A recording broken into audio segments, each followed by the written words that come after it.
So hello guys. What's up and welcome back to my YouTube channel. It's me, your girl barrister Neze, and this is Nezeville. Davido and Sophia in the same room once again. Boy oh boy, am I so excited. When I got the VIP invite to attend the birthday of the beautiful Imade, trust me, I was so excited. And so I got my hair done. Let's go and and then I got my lashes all fixed. Yeah, let's go and I was in the mood to party. For those who do not understand my excitement, Davido and Sophia have come from a long history of feud, online and offline battles, and court cases. And so it did feel good to see them in one room, suspending their differences and being there together for the one thing that they share in common, their daughter. We will recall that sometime in April of last year, we woke up to the news that Davido had initiated legal proceedings against Sophia in relation to their child. I went through the court documents. Believe me, I took my time and I did peruse them. And I found that there was only one prayer that Davido was asking of the court: joint custody and unrestricted access to their daughter, Imade. In those documents, firstly, Davido claimed that he has always fulfilled his duties as a father in the life of his daughter, Imade, paying for her school fees, providing transportation, a vehicle and a driver, and offering financial support for upkeep and maintenance. Secondly, he said that he had offered Sophia a luxury apartment located at the Oniru area in Lagos State, worth 200 million naira. But as Sophia had declined it, she turned that offer down. That instead, she wanted to live in a rented apartment located in one of the choice areas in Lekki, where the rent goes for about 28 million naira per annum.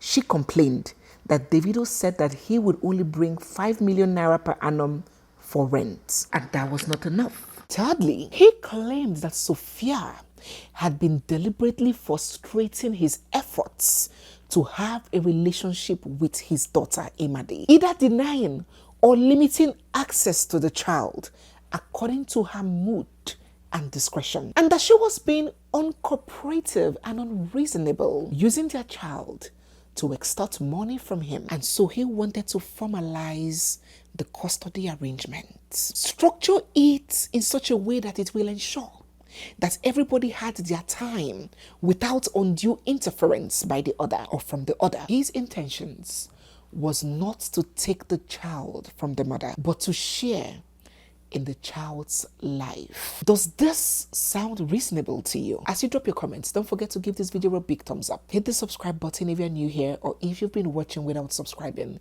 because there is always so much more coming your way. And so, what was Sophia's response to this affidavit? In her 102 paragraph counter affidavit, Sophia had this. First, she raised concerns about Davido's lifestyle, describing him as a world-acclaimed womanizer. She alleged that his home is not a safe environment for a young girl, and she referenced the tragic death of his son Ifani as evidence. Secondly, she claimed that Davido uses their daughter Imade as a pawn for a sexual relationship with her, and that whenever she makes herself sexually unavailable to him, he withdraws fatherly duties from their child. And thirdly, she pointed out in that affidavit that fatherhood is not just about financial commitment, that Davido has constantly and consistently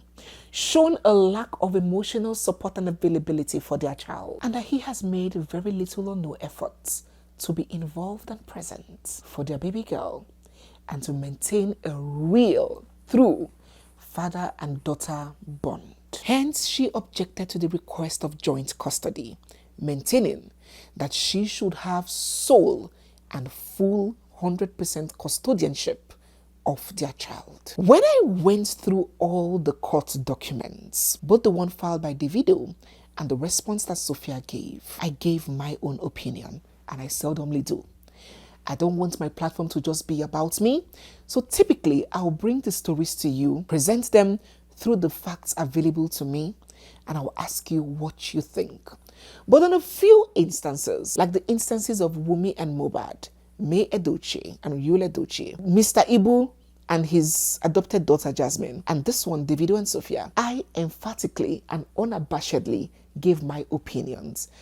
I refrain from giving my opinions not because I am one to be scared of taking a stand or standing for what I believe in, but I do not want this platform to be a one-way street. So it's more fun when people are not in the know of where I stand and their choices are not influenced by mine, so I throw it out there.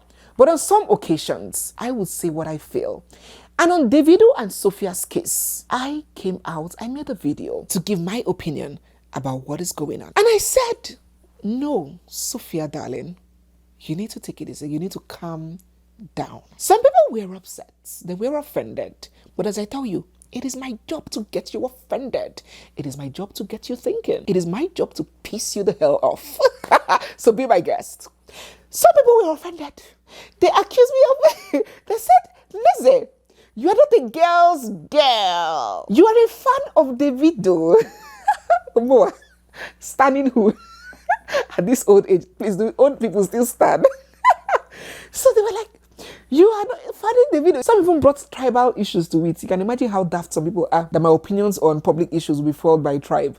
Can imagine how myopic people think. And you know, when you are dumb or when you're myopic, you believe that every other person thinks like you. Some people didn't agree, which of course is their right. And I wondered, being a girl's girl, does it mean seeing black and calling it white? Or when my girl is doing something that I know will not benefit her in the long run, or I believe is not the best way to handle something, I should give her a pass? That is not being a girl's girl.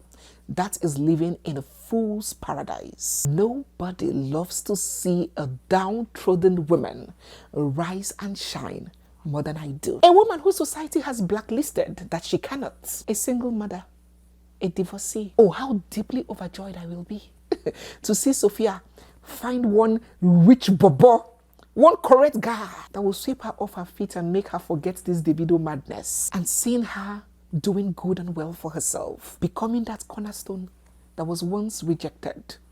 How elated that would get me. And that is the core of the many things I preach here. So when I tell you, sister, dear sister, that track you are taking, roads no dear, believe me, it's all love.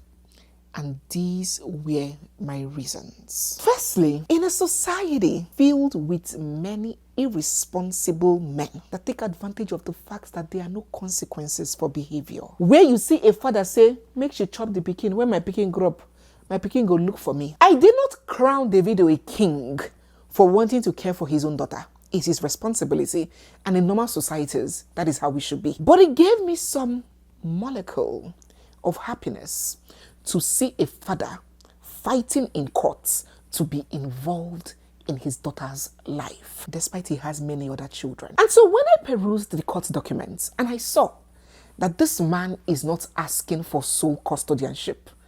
If he was asking for sole custodianship, I would have been the first person to come on here and say, you are not okay, you are not well. You want sole custodianship for a female child. Are you a ritualist or are you something else that we don't know you are? This man is asking for joint custodianship of his own blood. He's not taking the child from the mother. He's just saying, let my access to my child not be based on the emotions of the mother.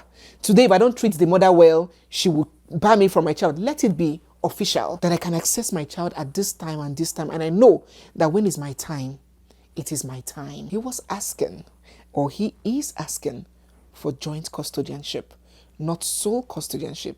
And for me, that was not a bad request. Even legally, do you know that you have no rights to deny a co-parent access or involvement in a child's life, except it has been proven or ruled that that other parent is unfit? You have no right to do that. That is one. Secondly, you claim that the man in question is not responsible enough.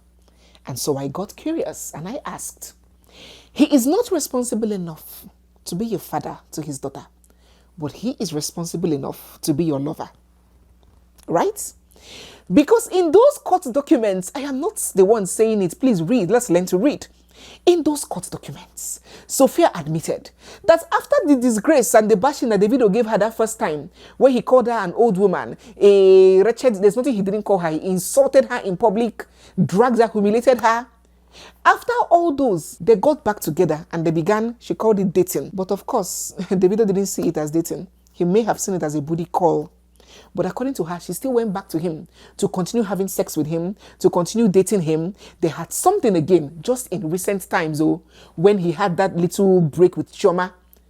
After dating Chioma, this Chioma thing, after dating Chioma, Sophia still went back to date Davido. So he's responsible enough to be a lover, but he's no longer responsible enough to be a father. So I'm asking a very innocent question. Assuming it was you, Sophia, that Davido got on his knees and asked to marry him, will you have said no? Assuming he left this Chioma of a lady and chose to marry you and gave you the Porsche and the Range Rover that he's giving this lady and say, is you I choose, I want to marry you. Will she say no? Oh, he would have become responsible enough to be her husband and responsible enough to now be the father of the child, but he's no longer responsible. So is the judgment of his responsibility based on the status of your relationship with him? Is the determination of his responsibility status hinged on his definition of what you have together? So the question is, how has he become so irresponsible to co-parent, but very responsible for you to date? Sis, are you projecting your anger, the anger you feel towards him, keeping you a secret, never seeing you worthy to be announced in public, and running off again to get married to Chioma? I know it's painful, it can be annoying, but are you sure that your judgment here is not being beclouded? Even in marriage, do you know that it is not all bad husbands that are bad fathers? Are you aware? It is possible for a bad husband to be a bad father too. But do you know that it is not all bad husbands that automatically become bad fathers? There are some men, there are some Ekwesu men that they maltreat their wives, but they care for their children. Their children are their lives. There are some men that will not allow their wives to work, will make the degrees and certificates of their wives useless. They will not allow their wives to pursue an ambition, but they will train their daughter in the best school to PhD level. Why is he training her? If he wanted her to end up like his wife, sitting at home washing plates, why is he pursuing a master's and PhD degree for the daughter? It's because he wants her to be up there, successful. So it is not every way a man treats his lover or his wife that he automatically becomes that bad person to his daughter. I have seen a man was entering the bank one day and the man trap door, that door that opens for people to enter, mistakenly quashed his daughter, the hand door, and the thing went back. You know, that thing has a touch sensor. So when it comes to you and it hits somebody or is coming close to somebody, it will go back. But just because this door, the baby is small now, so the thing didn't detect her so soon, it quashed her a bit before the man jumped in and grabbed the daughter. If you see the way this man was crying in the bank, hey, I was like, Oga, take it easy. Nothing happened to her. Why are you weeping? I was even confused. The man was... Oh! It was so funny.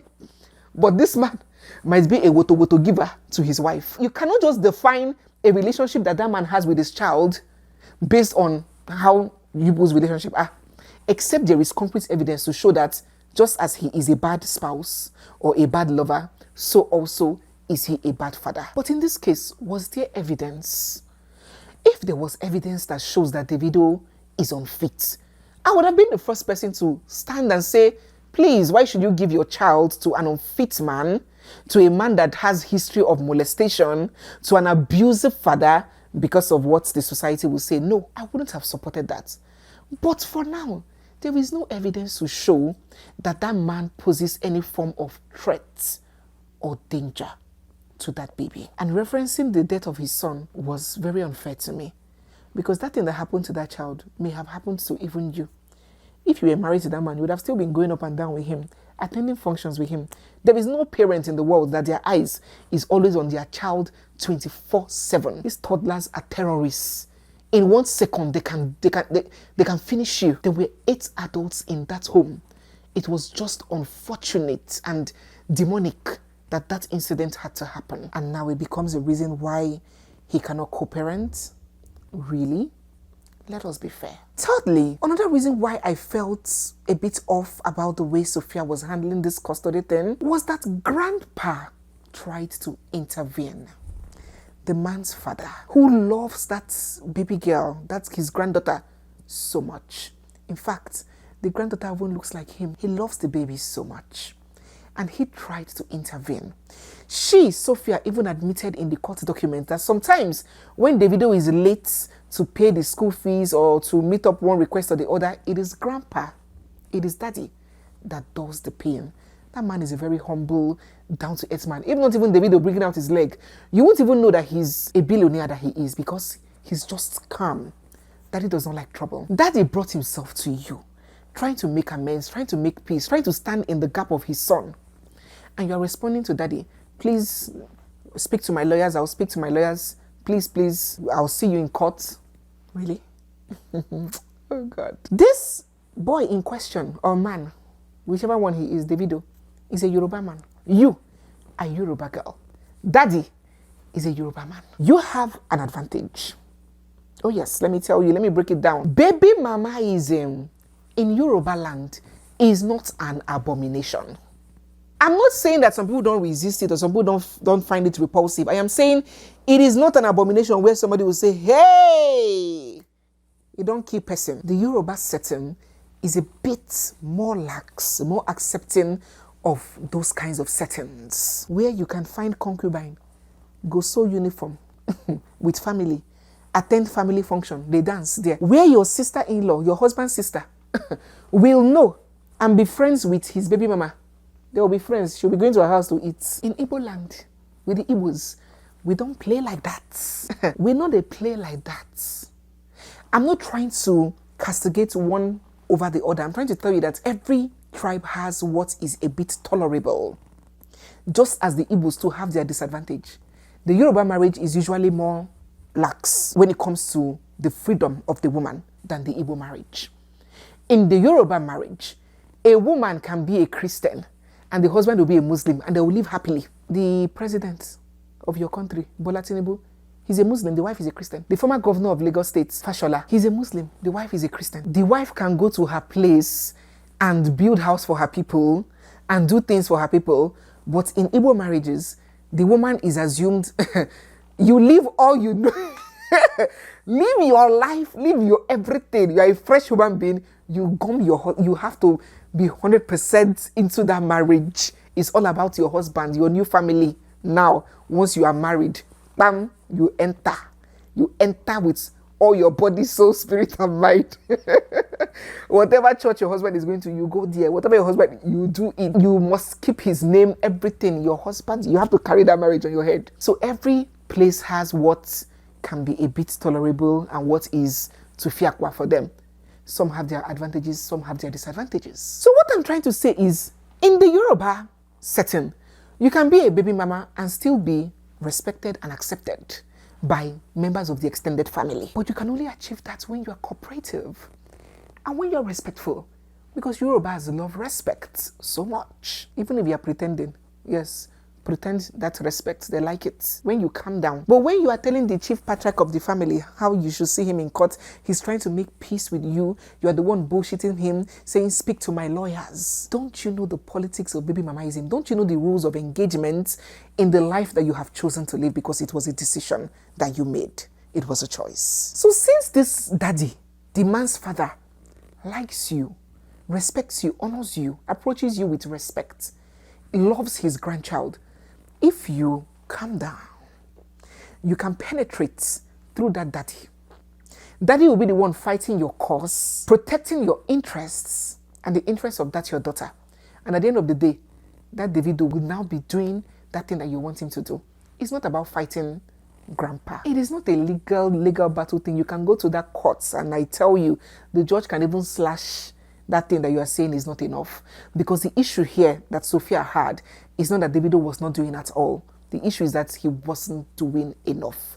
He wasn't doing as much as she expects him to do. If it's that he wasn't doing at all, it would have become upsetting. But he was doing, but not the standard that you want. So this requires more of diplomacy than presenting that attitude to grandpa. And lastly, Sophia was complaining of emotional unavailability. And it was almost like Sophia is not aware that she's not in a normal situation.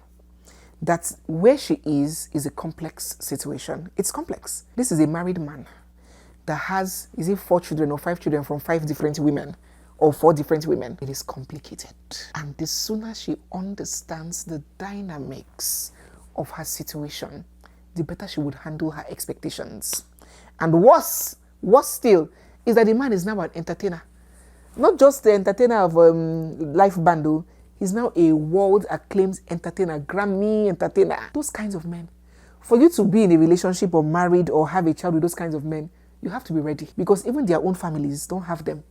80% of them belong to the streets, to the fans. From one concert today to studio, album, brand endorsements, they don't stay at the place. How many times do you even think that they see their own wives and children? Is it because they come on social media? I bought you a Porsche, I bought you a Birkin bag. Or they'll come once in 6 months and do a video TikTok reel with their child and post it, and people will go attend one surprise birthday party, just bounce in with their trousers reaching their knee, hey, and everybody will be like, hey, he's such a supportive dad, he's such an available dad. Some people are so gullible. Is that what being an available dad is? That is a show, but that is all they can give. Most times it is their wives that stand in the gap and manage the expectations of their children. Because even when they want to be available, they can be with you. They'll call them, see, there's a show in Germany, 100 million this, 20 million pounds. The guy go move. So it requires a very high level of understanding, even from their wives. So all those, he didn't meet milestone, he didn't come here, he didn't call her on this day. I understand, it's annoying, but what you want might be unattainable. If you guys do not get your shit together, you guys will end up hurting this baby who loves her father so much. She's his first child, his first daughter. It may affect her. Yes, you are doing a fantastic job on that girl. When I see that child, I'm always smiling. Her diction, her behavior, her mannerism. She's such an amazing kid. Very bright and intelligent baby. But she still might crave something that you are incapable of giving. The love of her father. Please compromise to see that it happens. Those were my stands. And so the case was referred to ADR, Alternative Dispute Resolution. So the judge said you should go and try and settle it outside court first. Try and resolve amongst yourself or within yourselves. Then if you guys cannot resolve, then we'll continue in courts. So that is where they were.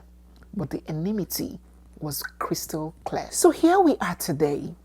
The child in question turned 10, the big 10, and a lavish birthday party was thrown to celebrate her. But people could not help but notice all the bad blood and the tension that filled the air. First, mommy and daddy maintained a notable distance between themselves. This person was facing Kaduna.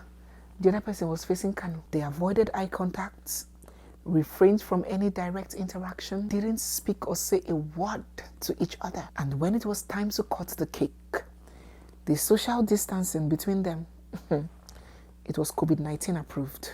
Secondly, the baby's reaction during the event also drew attention. Many people observed that this adorable princess appeared very uninterested, upset, and reserved. In fact, less enthusiastic, especially in interactions with her father. Her behavior contrasted with previous public appearances where she will be visibly affectionate towards him. This change in demeanor has led to the speculations about the impact of her parents' strained relationship on this child's emotional well-being, just as I predicted. You know, it hurts me so much when an innocent child or innocent children are caught up in the crossfire between adults. They didn't ask to be there. They didn't even ask to be born. You didn't seek their consent when you were naked under the sheets. And at the end of the day, they become the ones to get the hardest blow in the mess. You know, when I spoke of the impact that such a situation might have on a child, some individuals were like, nothing will happen. She is intelligent. She goes to Disney. She speaks 3 languages. Sophia is doing a good job on her. Oh, God.